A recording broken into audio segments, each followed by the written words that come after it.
Hello there, and in this video we're basically going to be picking up where we left off with the XC90. Now obviously in the last video you saw I'd swapped all the engine mounts on it, and the end result, well, it wasn't great, to be honest with you. It was a little bit like riding on top of a cement mixer.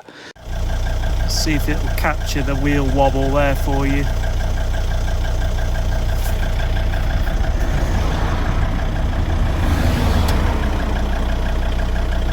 The wheel shimmer at idle. It's vibrating at pretty much exactly the same frequency as the engine cover is, which that says to me there's no dampening going on at least one of them. There's no dampening going on there at all. Whatever's happening is just being sent straight through into the subframe, I think. You just see it wobbling and pulsing. Subsequent to that happening, and a bit of time has passed between that video and now, I did a little bit more of a detailed investigation to see if I could get to the bottom of exactly what on earth had gone wrong. I started off by focusing my attention on just making sure all the mounts were tight, simple things like had I, in the process of doing everything up and putting everything back together, had I just not tightened something up, because I did do it over a few days. All those checked out absolutely fine, and then I moved my attention on to the rearmost mount, which I'm going to include a little clip of now. Yeah, I think that brand new mount has already got a split in it, just there.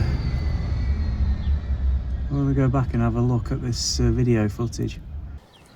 Yeah, and when I originally looked at it, my suspicion was that that mount might have collapsed.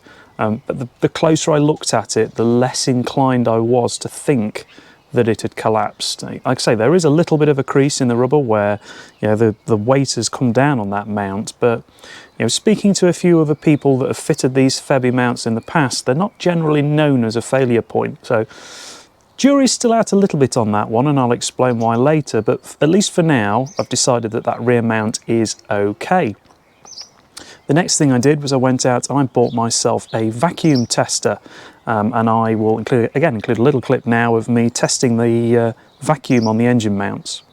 Well, I can tell you one thing, the vacuum mounts are definitely holding vacuum. That's the vacuum coming out of the little adapter thing down there. That's how much that's pulling at the moment. So it's pulling a bit of vacuum, not a huge amount.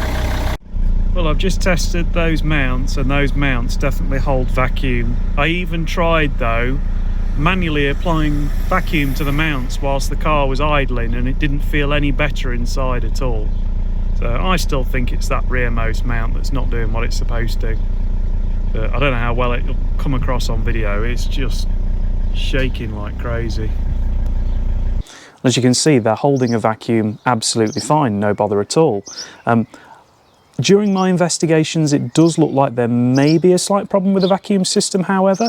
I'm not entirely convinced that it's holding vacuum properly at the turbo control solenoid, and that may be affecting how much vacuum the engine mounts themselves are getting from the vacuum pump. So there's definitely some more work to do in that area later on.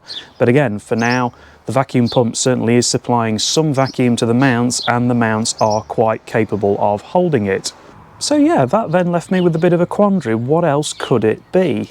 And then I started doing a little bit of research online for other people that have done sort of very similar things to me. They've spent time, going through the whole car, changing all the mounts, and somehow wound up with a far worse experience than where they started. And the conclusion is quite remarkable, especially when you consider how small the component is. I'll go and grab it and show you now. Okay, so here we have the parts, and yes, it turns out that the problem was the lower torque mount that connects to the gearbox.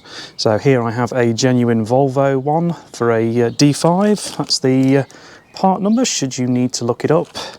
And then here I have the Miele one, which I bought through Autodoc. Now, this part cross-references for the D5. And you might be looking at both of these parts and going, well, David, they look pretty much identical.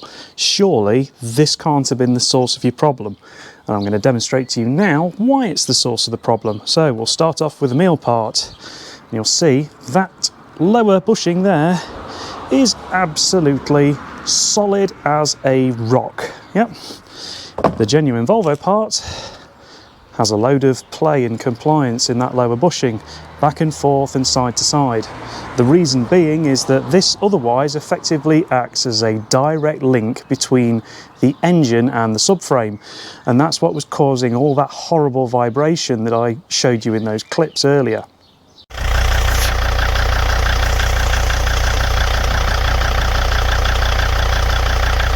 So yeah, basically there's a D5 specific part. Now, it used to be that you used to be able to buy these in the aftermarket and you were reasonably safe because the manufacturers were making distinctions between the diesel and the petrol variants, and I believe what this is here with the stiffer bushing is the petrol variant of this particular torque mount design. But yeah, that was the problem. The way I sort of eventually came to the conclusion of it is somebody on the forums suggested starting the car without this attached at all to see what it ran like, and sure enough, the moment I did, the worst of the vibrations sort of disappeared instantly. So yeah, at the moment the old one, the completely knackered, worn out one, is back on the car, or has been whilst I've been driving it around, but today we're going to fit that, and then hopefully I can call this engine mount issue sorted. Incidentally, by the way, this is why you should never, ever, ever, ever, ever, if you have any brain cells, polybush a D5. Because if that tiny little bushing shook your head out, God knows what the rest of them would do. Right then, so hopefully for the last time, let's get this engine mount swapped over again.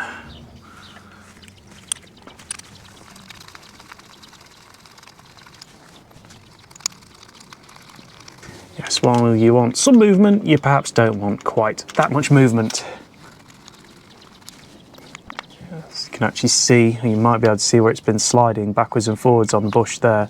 It's actually causing vibration again, I think, because it's basically loading up on the metal as I go along. Right, let's get these two 18mm nuts undone, I think they were.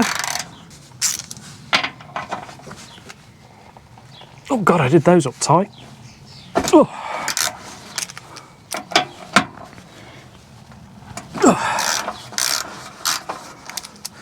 I wasn't planning on those coming undone, was I? To be fair, they are slotted, so it is important to do them up adequately tight, otherwise they can come out. Or, well, you cause this to rattle and bash around, which will just cause you movement you don't want. Right, that's the old, very jiggly-joggly knackered one. Let's go and get the nice new replacement one. And more importantly at this stage, let's not do an Ian. So what do I mean by doing an Ian? Well, I really mean doing a hub nut, because I remember years ago watching Ian replace, or try to replace, an inlet manifold, I think, or an exhaust manifold on Ellie, because he'd got a hole in it, and in the process of doing whatever he was doing, he managed to put the one with the hole back on. So yeah, in my case, the doing an Ian would be putting the meal mount back on rather than the genuine Volvo one. So I'm going to go and double check and I get the right one now. Okay, I've returned with the correct mounts. It says Volvo on there, and we have a little bit of squidge. That little squidge is very, very important for the, for you not to have a bad day, pretty much. Right, so, it goes that way in, doesn't it?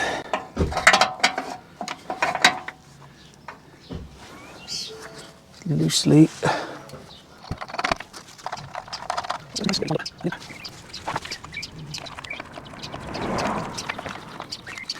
See, because they're going into aluminium, I do like to take my time and just make sure I'm not going to cross thread or round anything off, which would make for a bad day.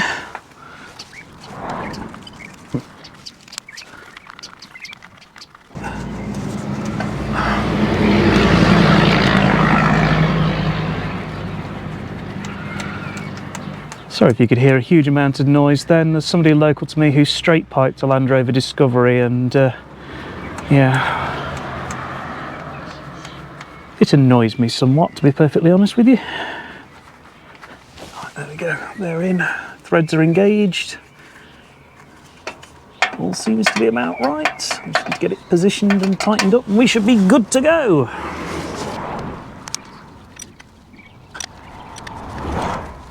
don't think they need to be stupid tight, they just need to be done up. Obviously don't want it sliding around at the same time. Really must invest in a proper torque wrench, I think, or a smaller one to do those sorts of jobs. Alright, so that's in there. I'll just get those done up now.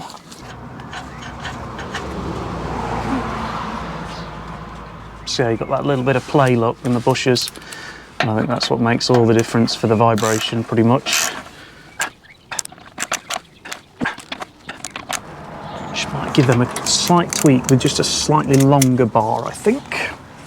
When I say slightly longer bar, of course, I mean much longer bar. This is what I would call dad spec for over-tightening things, although that said, it is in a smaller factor, so this bends, whereas a half-inch probably wouldn't. Yeah, just a little bit of extra turn on that. Like I say, just because it's going into a slotted hole and it could slide back and forth on the subframe, I think if it's not as tight as I could get it. So, like I say, there we go, that's in, and as you can see, there's quite a bit of squidge and compliance in all that bushing, and that, I believe, is what will make all the difference. So anyway, I've done that. I suppose I ought to get everything out from underneath the car. We'll fire it up and hopefully you should be able to see the difference. But if you can't see the difference, then yeah, trust me on it. Although that said, I haven't tried it yet with the new mount, so this could still be horribly vibratey. I suppose we ought to see, really. Alright, first things first, let's fire it up and see how it feels on the new mount.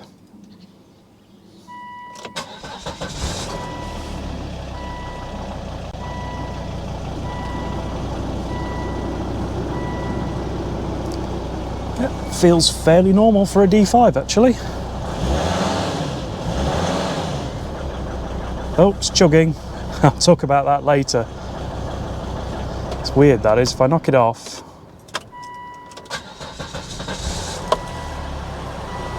it runs normal again.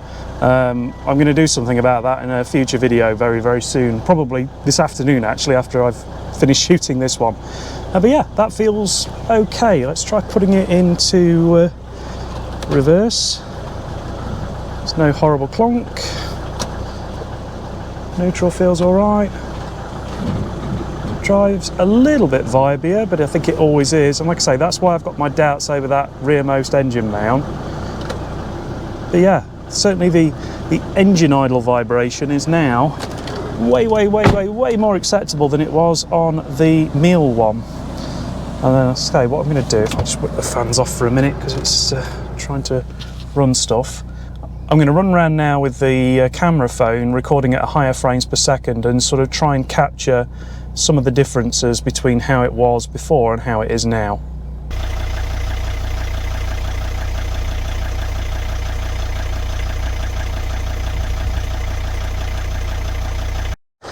And there we go. I say that mount is fitted. I'm quite happy with how that feels at the moment. I say these are never the smoothest things in the world at idle anyway, and I do think that I'm not getting the full effect of the vacuum system on this vehicle. So at some point I need to dig into that a little bit further, and that may smooth things out a little bit better. But yeah, overall I would say to you that perhaps the biggest and most important conclusion to draw from something like this is just to be very careful where you buy your mounts from if you're going to go through the aftermarket. Now, in an ideal world, I would have done all this with genuine Volvo mounts, but I mean, £500 car to start with. I think the cost of the full genuine Volvo mount kit was probably somewhere in the region of £500 to £600 or more. Obviously a lot of money. And there are brands out there like Febby that are reasonably well respected in the aftermarket. The other reason I wanted to do this in the aftermarket is this is a 20+ year old car now, and it's not possible to get a lot of parts